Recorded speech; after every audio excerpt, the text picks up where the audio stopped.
윤석열 대통령 탄핵 심판 사실상 결론 냈다. 재판관들 4일 서명 후에 결정문 확정한다. 4일날 오전에 직전에 결정문을 낸다. 어떤 결론이 났을지 궁금하시죠? 자, 쟁점이 있습니다. 쟁점 여러분. 이 쟁점이 뭔지 지난번 제가 한덕수 총리 탄핵 심판 쟁점에 대해서 제가 PPT로 설명을 드렸잖아요. 제가 요거는 내일쯤 좀 자세히 만들어서 여러분이 리마인드를 계속 하실 수 있도록 제가 PPT를 내일 만들어서 어떤 좀 알기 쉽게 설명을 해드릴게요. 5가지인데요. 윤석열 대통령의 파면 탄핵 소추 내용은 5가지입니다. 뭐냐?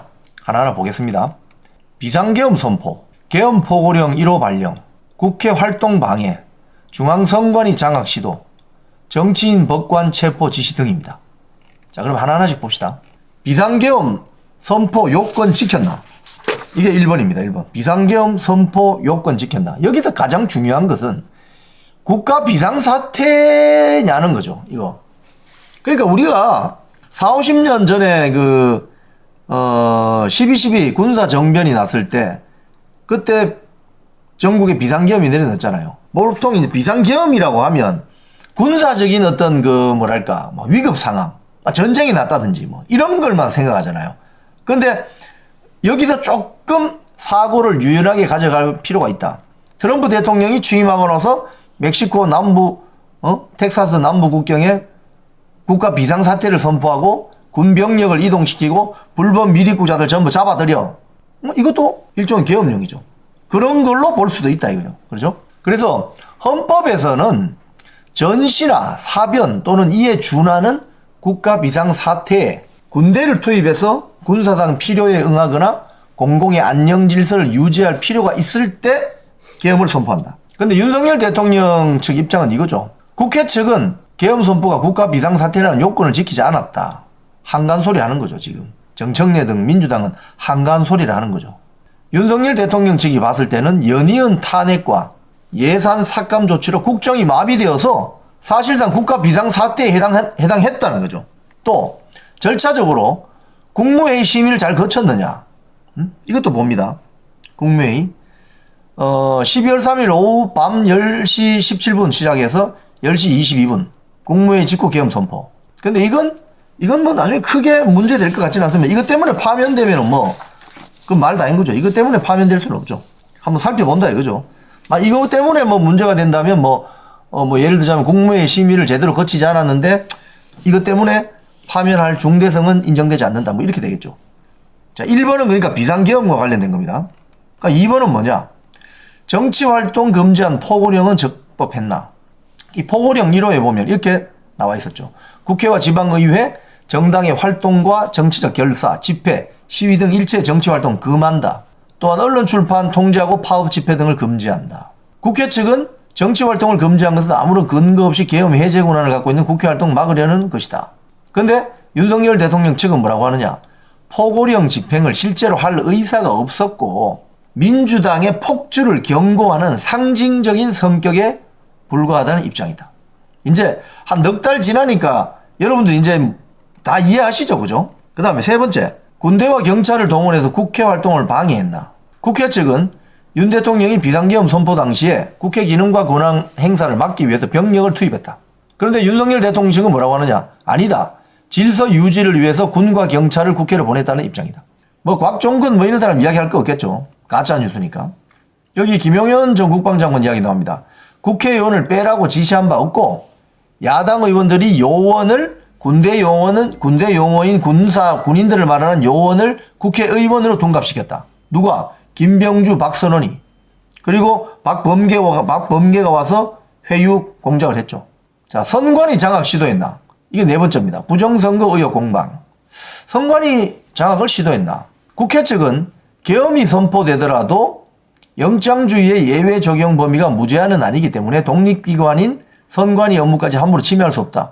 하지만 윤석열 대통령 측은 부정선거 정황이 있었기 때문에 사실 검증을 위한 불가피한 조치였다. 특히 대국민 담화를 통해서 국정원이 작년 10월입니까? 2023년 10월입니까? 먼저 선관위에 보안 점검을 요청했지만 선관위가 완강히 거부했다고 밝힌 바 있다. 그래서 선관위의 군 투입을 지시했다. 그리고 다섯 번째, 제일 쟁점이 됐던 이거죠. 정치인 법관 체포 지시 실제로 있었나? 비상계엄 당시 이재명, 한동훈, 박찬대 이런 주요 정치인들 체포 지시한 여부, 김명수 대법관, 홍장훈이가 나오죠. 홍장훈. 이 가짜 메모, 지렁이 글씨 가짜 메모. 윤석열 대통령 지금 입장이 이겁니다. 싹 잡아들이라는 발언은 계엄과 무관한 발언이었고 간첩들 잡아라는 소리였다. 등등. 이런 게 5가지 정도의 쟁점입니다. 지금 현재. 앞서 있었던 그 노무현 대통령 같은 경우는 탄핵 심판에서 공직선거법 위반, 측근 비리, 국정 파탄 3가지 사유가 있었는데 이때는 선거법하고 헌법 수호 의무를 위반한 점이 일부 확인되었지만 파면할 정도로 중대하지는 않다고 보고 탄핵 심판 청구를 기각했어요. 하지만 박근혜 대통령 같은 경우는 공무원 임용권 남용, 언론 자유 침해, 생명권 보호 의무 위반, 국정교육과 권한 남용, 뇌물죄 5가지 사유. 그래서 헌법 수호 의지가 보이지 않는다면서 파면했습니다. 5가지입니다, 여러분. 5가지. 탄핵 사유가 5가지입니다. 요게 요 5가지를 어떻게 헌법재판관들이 해석을 하느냐. 지난번 그 한덕수 대통령 권한대행 탄핵소추에서는 절차적 흠결, 예를 들자면 대통령 권한대행이니까 200명 이상의 국회의원이 찬성을 해야 탄핵시킬 수 있다. 그런데 원식이가 151표로 했기 때문에 이거는 각하될 것이다. 이런 이야기들이 있었잖아요. 그런데 의외로 헌법재판관들이 그 헌법재판관 임명과 관련된 부분에 포커싱을 맞추면서 기각이 무려 5명이 나오는 바람에 기각되어 버린 겁니다. 그 중에 각하는 2명 있었죠. 정영식, 조한창. 기각은 인용은 딱 1명, 정계선. 기각은 5명이 있었는데 김복형 재판관 같은 경우는 5가지 탄핵 소추 다 위헌, 법률 위반 없다. 이렇게 아주 원칙적인 입장을 적용했습니다. 그래서 지금 이제 윤석열 대통령 탄핵 심판에서도 김복형 재판관하고 조한창, 정영식 재판관이 아마도 기각이나 각하 쪽으로 의견을 모을 것이다. 그래서 전체 내용은 기각이 될 수도 있다. 이런 지금 예측이 나오는 거죠. 자, 그러면 이걸 좀 볼 수 있는 좀 힌트가 없을까? 힌트가 있습니다. 아시아투데이 보도 한번 봅시다. 이진숙, 한덕수 선고가 풍향계다. 4대4 또는 5대3 기각의 무게가 실린다. 김복형, 정영식, 조한창 판사. 제가 방금 말씀드린 이 3사람. 하지만 요런 인용 가능성 분석도 나오긴 한다. 지금 이제 그 이진숙 방통위원장, 그 다음에 한덕수 국무총리, 요 사건을 자세히 보세요. 제일 위에 거하고 제일 밑에 거. 자, 여기서 기각이나 각하 의견을 낼 사람들이 누가 있겠냐. 이것만 보면 됩니다. 왜? 3명만 확보되면은, 3명만 기각이나 각하가 확보되면 파면이 안 됩니다. 왜? 8명이기 때문에. 그럼 5명, 아무리 5명이면 많다고 해도 대통령 파면시키려면 6명이 필요하거든요. 그러니까 5명 이 숫자는 무의미합니다. 그러니까 3명이라는 숫자가 더 중요해요. 3명이 기각이나 각하하면 그건 끝나는 거죠. 자, 여기 보세요. 김복형 재판관 한번 봅시다. 이진숙 방통위원장 탄핵 심판에서 기각, 한덕수 국무총리 사건에서 기각입니다. 정영식 재판관 마찬가지로, 조한창 재판관 마찬가지로 다 기각입니다.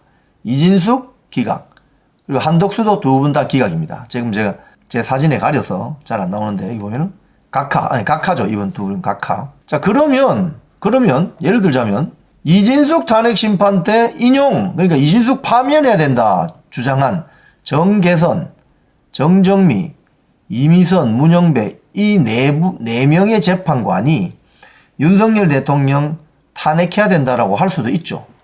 파면시켜야 된다 할 수도 있죠. 하지만 6명을 만들어야 된다는 부담이 있습니다. 그러면 정계선, 정정미, 이민선, 문영배 해도 4명이잖아요. 4명. 4명밖에 안 되잖아요. 그럼 1명 더 데리고 온다. 예를 들자면 김영두 재판관이 중도로 분류된다고 하니 데려온다. 그럼 몇 명이에요? 5명밖에 안 된다는 거예요. 그래서 지금 김복형, 정영식, 조한창 재판관 이 3사람이 이진숙 방통위원장, 한덕수 국무총리 사건 때 기각 그리고 각하 의견을 냈기 때문에 이 3사람만 버티면 윤석열 대통령 탄핵 심판 사건은 기각이나 각하가 될 가능성이 아주 크다. 이미 우리는 그 리트머스 시험지를 봤다. 리트머스 시험지를 봤다. 여기에 국민의힘 관계자들 이야기를 인용한다는 건 별 의미가 없을 것 같고, 여기 이런 말이 있습니다. 정치권에 따르면 더불어민주당은 전날 윤 대통령 탄핵 심판 결과가 4대4 기각으로 나온다는 보고를 이재명 대표에게 한 것으로 알려졌다. 알려진 겁니다, 이거. 4대4 기각으로 나온다고 보고를 이재명 대표에게 한 것으로 알려졌다. 이에 이재명이 경로했고 마은혁 헌법재판관 후보 임명을 한덕수 권한대행의 1일까지 압박한 것이라는 분석이 나온다. 이 말이 맞다면 4대4 기각도 가능하다 이 소리죠. 저는 너무 희망회로 돌리지 않습니다, 여러분. 너무 희망회로 심하게 안 돌립니다. 정치권에 이런 여의도 정가에 흘러다니는 이야기가 워낙 많잖아요, 솔직히. 많습니다. 그러니까 우리가 너무 희망회로 돌릴 필요는 없어요. 근데 지금 정치권에 흘러나온 이야기는 정청래 국회 탄핵소추 단장이 이틀 전인가 4대4 기각으로 헌재가 결정하는 것 같다고 이재명에게 보고를 했고, 이재명이 경로해가지고 빨리 마흔역이라도 집어넣어라. 이렇게 해서 초선들부터 난리가 나서 강공으로 나왔다. 이런 해석이죠. 이런 해석입니다, 여러분.